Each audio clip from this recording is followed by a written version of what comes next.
I am so excited to welcome my friend Danny Gilmore from Home Helpers Group. Hi, Danny. Hey, Bess. Hi. Thank you for being here with us. I know you just got back from Cancun. So, Yes. do you have fun? Amazing. Amazing. If there is a more fun word than fun, I had that. I love it. I love it. Well, do me a favor. Let's start off today with you taking a little bit of a minute to tell us about yourself, where you come from, more specifically about your experiences and successes as a business owner and an entrepreneur. Okay. My name is Danny Gilmore, born and raised in Fort Lauderdale, Florida. Half Korean, half Irish. And my mother's a hardworking Korean woman, business owner from the beginning. And so is my father's an Irishman, same thing, business owner. So I come from two business owners. And so, if anyone has two business owners as parents, they didn't spend a lot of time with you, right? But around the age 17, I was able to spend more time with them. They finally were getting into building up their passive monthly income, and which allowed them to spend time with me, and they wanted to pass that information on to me. I came home from school one day. It was summer school. I'm 17 years old. I rush into my room, trying to change into my shorts to go to the beach, and this booming voice comes from my dad's office. Said, "Son, come in here for a minute." I said, "Oh, all right." So I go in there. "Hey, what's up, Dad? I just got to meet my friends at the beach." And he's like, "Hey, what do you think about going to a real estate seminar on the west coast of Florida?" And I was like, "Well, I don't know. It's like summer. I'm hanging out with my friends." It's like, "Oh, okay, hold on a second. How about this? We're going to a real estate seminar on the west coast of Florida." It's like, all right. So we go over there, and on a Friday, it's so boring. I'm meeting realtors, bankers, and things like that, but taking notes for my dad. And Saturday, finally, an investor stepped up there, and he said, "Hey, I want to teach you how to make passive monthly income without doing anything." And that's when I broke out my notes, and I was like, wow, I really want to learn from this guy. So the opportunity that was in that area is in Cape Coral, Florida, was buying land because the population was increasing so fast. So after looking at all the data, I selected a 1 acre property. They were so cheap back then. It's $5,000 for a 1 acre property. I put $500 down and made the monthly mortgage payments for the next 5 years. So in total, I paid like $6,200 for it after I paid it off. And at that time, when I paid it off, it was worth $150,000. So I sold it, and then I put $100,000 down on a 2-2 condo here in Plantation that I lived in and house hacked. So I rented out the second room. I was like, man, how can I make more income? And I rented out half of my room that I was living in. So I had 2 beds and 1 nightstand, and I rented out the other half of my room to just try to make more and more income that way. And the remaining funds I put into gold. It was $350 an ounce at that time. So after learning about the income I was doing there, I started reading Robert Kiyosaki's book, Rich Dad, Poor Dad, which was my daughter's favorite book. I guess probably because I read it so much. She's like, "Hey, can you read this to me?" And what we were learning both together from that was that all you need to do is have your passive monthly income exceed your expenses, and you'll be financially free. And I was like, oh my God, that's all I need. So that was my goal. And I started working towards that goal. And what I had to do next was get my real estate license so I can learn more about real estate. I did anything to learn about real estate license, hang around people in real estate. I had no idea what I'm talking about, but I'm just listening to them and going to seminars, which were the most helpful. So if I can say anything that was the most helpful for me, is just going to these seminars and self-help. You can learn anything you want to learn on YouTube and going to seminars. Pretty much those 2 things, and meeting people, so learning from other people. But pretty much those 3 things, that's all you need. You don't really need formal education. You need to meet people that are doing this in real life, in real time, right now, and then invest alongside them. So 6 years ago, I started getting into, it was my dad again. He's like, "Hey, you want to go to another real estate seminar?" Same thing for me. I was like, it was 2013. And I was like, "No, Dad, I don't." I'm good. I'm fine. I don't know. He's like, "All right, it's already paid for and you're going." And I was like, okay. So I started taking notes on why I should not go to these real estate seminars. I'm like, I'm going to take extensive notes. So I did it. And by Saturday, I learned that this is exactly what I have to do. They were talking about how to buy. I never heard of this before. 6 years ago, first time buying single family houses, fixing them up and selling them for an average of $25,000 profit or more per house. So It's like, oh my God, I got to do this because I need to build up capital fast so I can buy these passive income properties, these rental properties. So I did that for about 5 years, and had enough to buy my rental properties. But what I did instead was I learned about something else that was available. And what it was private money lending. So lending to other investors that were flipping houses. So I knew how to do it already. So I can monitor whether the investor is doing it correctly or not. But throughout the 5-6 years, I've already built relationships with at least 4 or 5 people who I can now call really close friends that I would lend to at any time. And so I did that for 3 years. That was very successful. And then success at that time was earning a 12 to 20% return per year, with just by lending, and really not having to do anything after that, and then getting the money back after a year or less. So I did that, and I learned all the ins and outs. I personally didn't lose any money, private money lending, but I've seen other people lose a lot of money, and I learned a lot from that. And I know exactly, I don't know all the rules, but I've learned enough to make it safe for anybody. A grandmother who just lost their husband, who was the breadwinner for the family, and just got their life insurance. What is she going to do with that money? How is that money going to last her longer than her lifetime? A lot of times when people get life insurance money, they're like, man, I'm going to live longer than this money is. So how do you keep it somewhere and it's just giving you monthly income? And you can do that through private money lending if you don't want to buy real estate. But I started getting around people that were doing bigger deals, and they were buying apartment complexes, multifamily apartment complexes, 65 units and more. And when I started learning about that, I learned that was way better than private money lending. You're owning a piece of real estate that's giving you the cash flow. You could sell it later, you can refinance it. There's so much you can do, and you also get a lot of tax benefits from these buildings. For example, if you get into one of these apartment complexes, there's something called a cost segregation study that'll give you a huge tax benefit in the first year. So if you invest $100,000, for example, as a round number, then you will get $40,000 in tax write-offs for that investment, and that's incredible. You can continue to have $0 in taxes every year, which I've had for the past couple of years. So, and I'll continue to have, so not pay any more taxes, because if you have taxes coming up and you think you're gonna owe, you see, like, just get into an apartment complex with your criteria, of course, and invest in that, and you get your tax write-off. We have another one coming up for certain category of investors, and it's a minimum $100,000 investment. But this one, you get $400,000 in tax write-offs for every $100,000 invested. So the more I learn about multifamily apartment complex investing, the more I love it, because there's so much more benefits than just receiving the income or the value of the property. There's way more benefits, that people wouldn't know, unless you're in the industry. So many different. Well, first of all, let me just say you're so lucky to come from a family of entrepreneurs and be able to be exposed to that at such an early age, because they don't teach you that in school. And a lot of us are just now coming into that whole world of building our own businesses.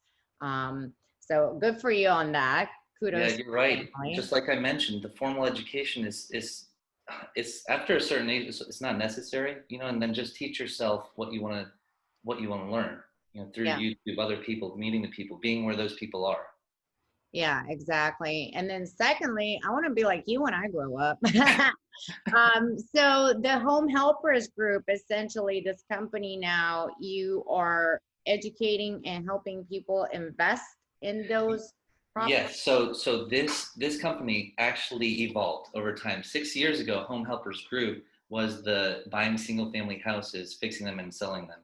And while I was educating myself on that, and you know what, this is important to mention, because a lot of people get stuck on this. I would say if you go into a real estate seminar and you buy one of their $5,000 to $25,000 to $50,000 packages, the thing that people get stuck on is learning, but just like over learning. And so for 3 months, an entire quarter, I quit my job to go learn this, because I was like, this is what I'm going to do.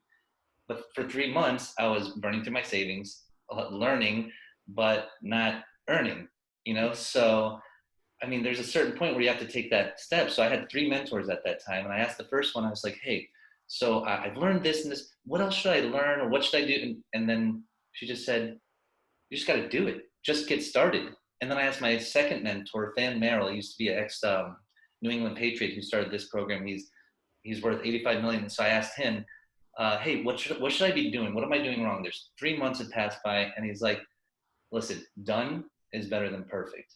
Yeah. Just do it, Just do And when somebody is in the industry and they're that successful, I mean, you're just going to listen to what they say. Oh, So I did. I just jumped in, got my business cards, printed the shirts, and I took my daughter to school. She was 9 years old. I dropped her off at school. Mom, I said, here's some business cards. Find out what your friends' parents do. And she's like, Dad, we don't talk about that. I'm like, no, just ask them. It's okay. She's like, Dad, I don't need the business cards. We don't talk about that. It's fine. I go to pick her up after school. She gets in the car all excited. She's like, Dad, I know what 3 dads do. I was like, really? What do they do? She's like, the first one, he buys parking lots in Miami and he rents them out. I was like, all right. And she's like, the second dad just bought a yacht and he rents it out. I was like, sounds like a theme. And then she said, the third dad is doing what you want to do. And I'm like, really? Who's that? She became best friends with that daughter. I became good friends with the dad. And I bought 4 houses from him right away, because what he was doing is he was putting houses under contract and then wholesaling them to investors like me. So never touching the property or owning them, but putting them in contract, putting another $5,000, $10,000, $15,000 on top of it, which would be his profit, and then selling it to someone like me, who would turn around and fix it up. So every year I'd buy 4 houses from him. It replaced my income by far. And I did that for 4 or 5 years, and then started getting into the multifamily because I needed more passive income, not active. I was too active at the time. And mind you, I love how resourceful you are, especially utilizing your child. That is awesome. I've been utilizing my child since 3 or 4 years old. She's a little networker, like we started off at the football games. You know how when you go to high school, you have those high school football games and there's a bunch of people there. I told her, this is the time. This is the time where we can meet some people, and then we go around, we meet people, we talk to them. She's standing right there, and I give her my business card. So if someone asks for my business card, she'll give it to them, and I got her in that habit. I hope she continues that, but she's a great networker. She's going to do very well when she grows up, I can tell you that. Good for you. So let me just ask one more question in relation to your business. What if somebody doesn't have, the hundreds of thousands of dollars? Okay, I'm glad you asked that. Actually, I'm going to tell you 2 things.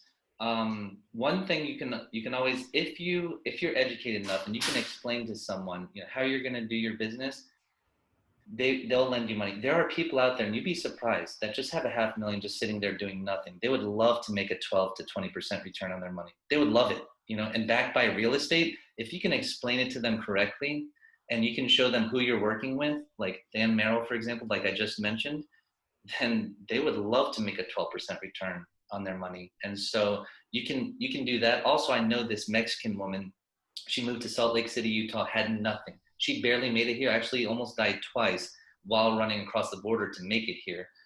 And when she did, she was a maid, and then one of the owners came up and said, hey, you're very smart. You could be doing a lot more than being a maid. And so she started a maid company, and then the owner was still, came back to her again. She's like, you know what, still, it's not enough for you because you're way too smart for this. You need to get into real estate. She said, okay, why don't you tell me a little bit, and then so she did. But she had no citizenship, so she could not get a loan. She couldn't get a loan. She had no people she knew. There's no friends or people of influence. So she's starting from nothing. Like, this is the bottom. This is just about as bottom as you can start in real estate. And what she did, because she had no citizenship, was she had to convince every owner to sell her finance to her. They would hold the paper and just give her the house, but then get a monthly income from her as if they're the bank. The owners are the bank, and she's paying the mortgage now to the owners. And they were happy with that because they're making their passive monthly income, right? She's paying an interest, so they're making interest, and she gets to now own the house and now rent it out, So she owns the house and is renting it out for passive monthly income with literally $0. And she's done it over and over again. She owns dozens of rentals, and she's never put a single, other than maybe she needs to fix something up or something like that, right? Like they call it the plumbing issue, but the income was coming in anyway, And so she has dozens of properties out there, and they call her the seller financing queen of Salt Lake City, Utah. And she's not even a citizen of the United States. Amazing. Yeah. anybody and everybody can be an entrepreneur when they actually go for it. It's Um, yeah. It's just being able to speak to someone. She had to be able to convince them, the owners. Just building relationships with people. that's relationships is number one for sure. So let me ask you, knowing what you know now, if you had to start all over again, especially now that we're still in this whole COVID situation, what would the process look like starting a brand new business in your industry right now? Brand new business. If I were to start over, well, if knowing what I know now, I would go directly into multifamily. I would go directly because so apart like a lot of people get stuck like, hey, I need to buy this apartment building, right? I need a ton of money, which would help, but it's not necessarily true. If you know the right people, and like I said, building relationships with other people, you can say, hey, listen, get into this apartment building and everything I just explained to you, the tax benefits, the monthly cash flow, everything. And if you get people that trust you with investing their money, you could just invest that money and you split the cash flow. A lot of times in the beginning of business, people think I'm on my own, I'm a cowboy, I'm gonna do that, but you can't. You need the other people. I was like that, and I got burned a couple of times. If you want to go out there and be a cowboy, sometimes you're gonna get burnt. So it's just building relationships with people. That's pretty much, it's almost free every time, building relationships with people. And getting into the multifamily, when what I do is when I go into, if I were to start a business and go into my first real estate seminar, I would immediately look for whoever has gray hair, because they went through a lot of shit, and they have a lot of experience. So, and even if they're sitting there and they look like nothing, like they've done nothing in their life, go up there and talk to them, and you'd be surprised. You'd be really surprised what they can tell you. And nobody's talking to them, so they love you, and you build a relationship with them. And those people, you can learn a lot. They'll invest alongside of you. You're not going to get if you don't have the capital, like you said, right? If you don't have the capital, then don't expect, to get 100% of the return. Take a small return, like even give your investor, a little bit more than he even expected, and he's coming right back. So take very small profits if other people are investing their money in with you, and give them like a majority of the profits, so they're happy, and they'll just keep on coming back. I like that. And I'll also love that little golden nugget of business development and networking, which is don't judge a book by its cover. Definitely talk to anybody and everybody, because you just never know. You really don't. It's so weird. You don't. I judge some of the, I mean, we all do, when we see a person and I'm like, man, he doesn't know shit, but I want to go talk to him. And then you be damn surprised about how much they know. I love that. Love that. All right. So let's get into this. Fear. A lot of people are afraid to start a new business, and fear holds them back. What was the biggest fear you felt like you had to overcome starting? Man, that is so easy. It was after those 3 months. It was like, that's why I went to my mentors. I knew what to do, but I wanted to go back to them to get a little kick in the ass, And so when I asked Dan Merrill, when I asked him what I should do, he's like, hey, listen, done is better than perfect. Get started. That gave me the kick in the ass. But I was like, oh, damn, now I have to do it. I don't want to look like an idiot in front of this guy, So I had to. And the first property was like $200,000, like I had to borrow somebody's hard-earned $200,000 and put it into something that I'm going to do for the first time. That that was that was scary. I mean, I can even feel a little bit in my stomach right now what I felt back then. I felt like I was going to throw up. I really felt like I was going to throw up. I'm like, what am I doing out here? I'm using other people's money for this stuff, But that first one, and by the way, the program cost was $25,000 to get into this educational program. I'm like, damn. The only reason why I did it is because they said you can get it all back in your first deal. I was like, all right, let's do it then, So I the 25K. That was my own invested there, and then or you can borrow that too. And then the 200, I mean, I had to borrow that and flip the first house, made 27,630, or something like that, and so it covered the cost of the program on the first deal. So the fear is just doing, like, while you're doing something, if you know enough or not.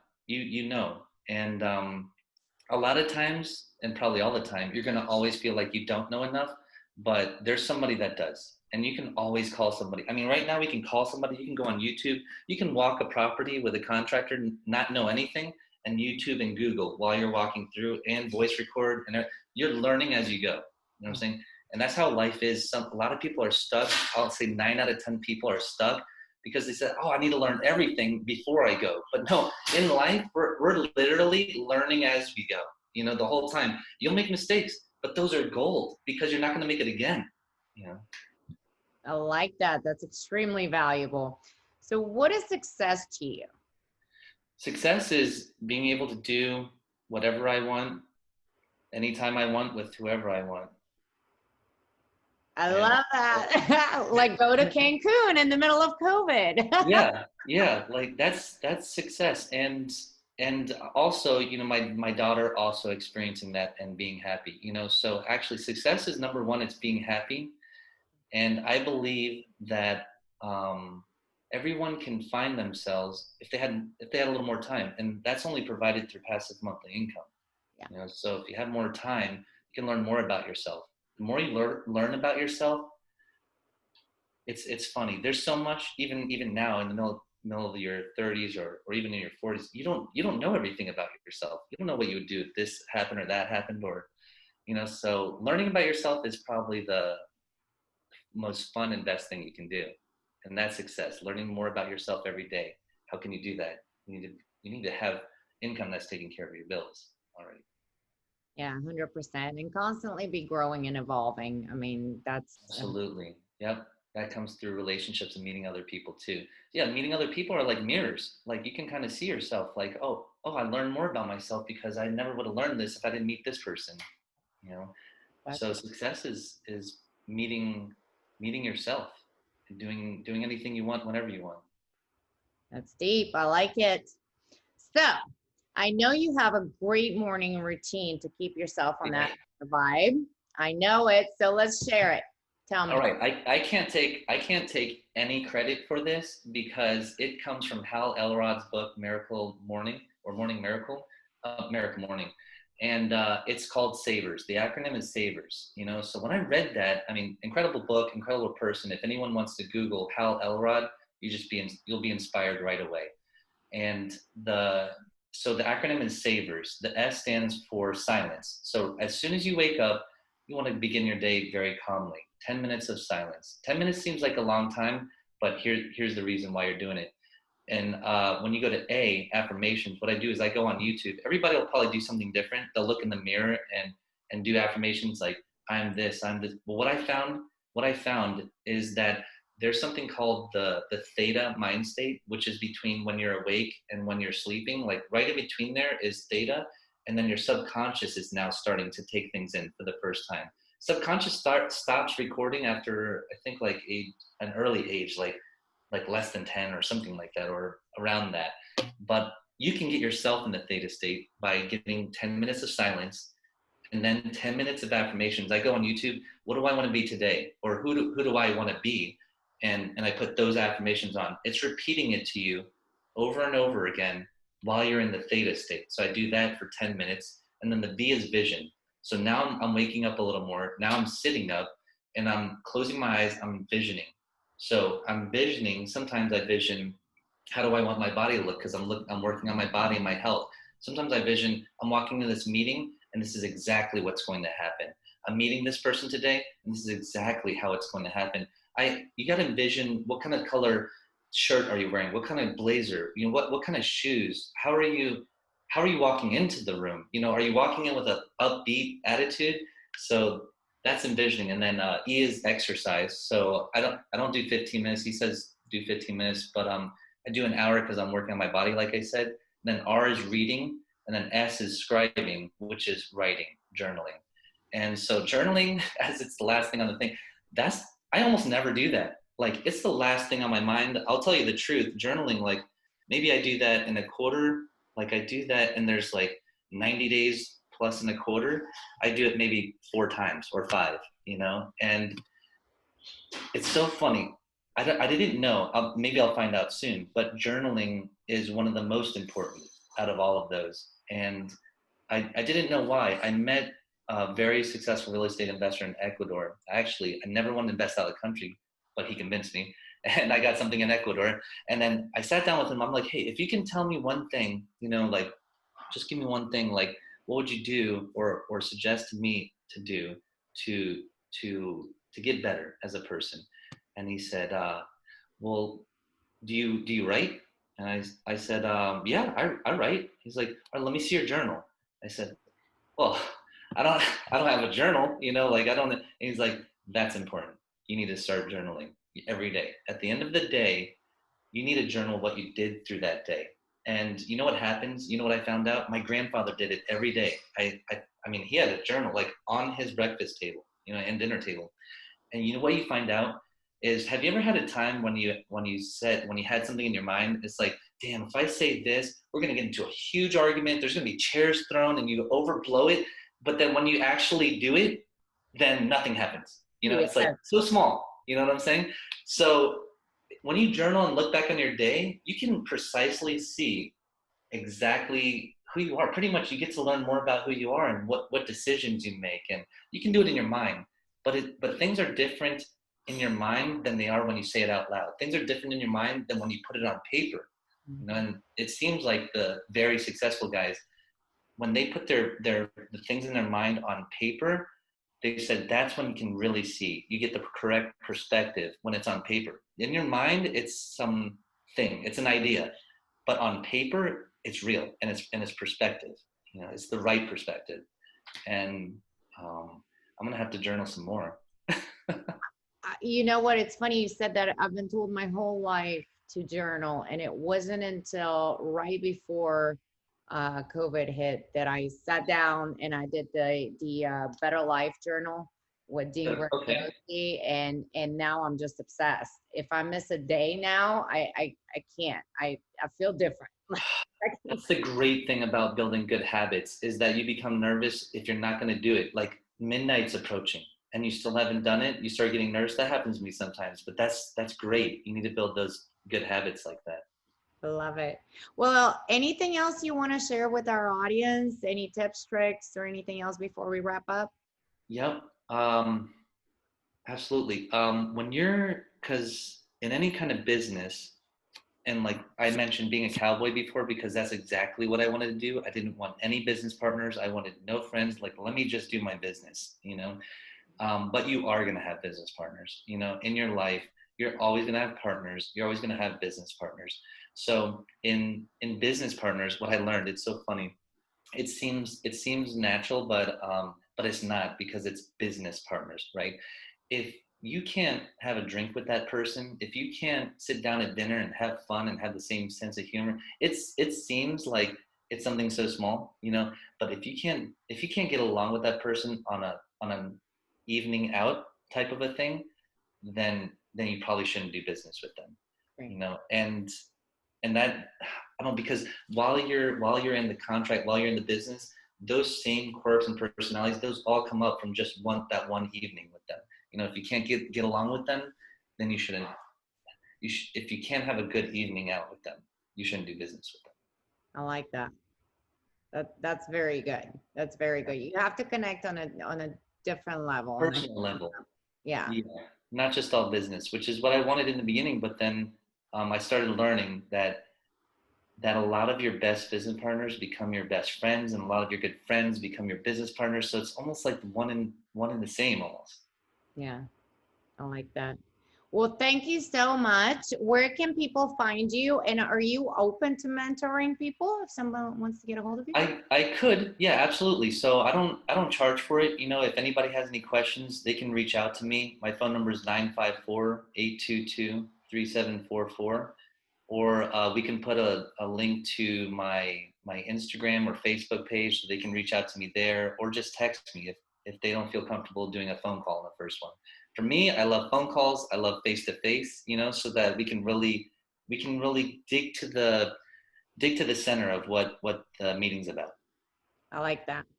Well, thank you again, Danny. I still appreciate your time. I know you just flew Thank back you, Vess. down, so I'm glad Yeah. we did it.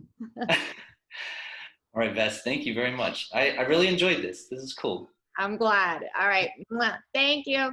All right. See you later.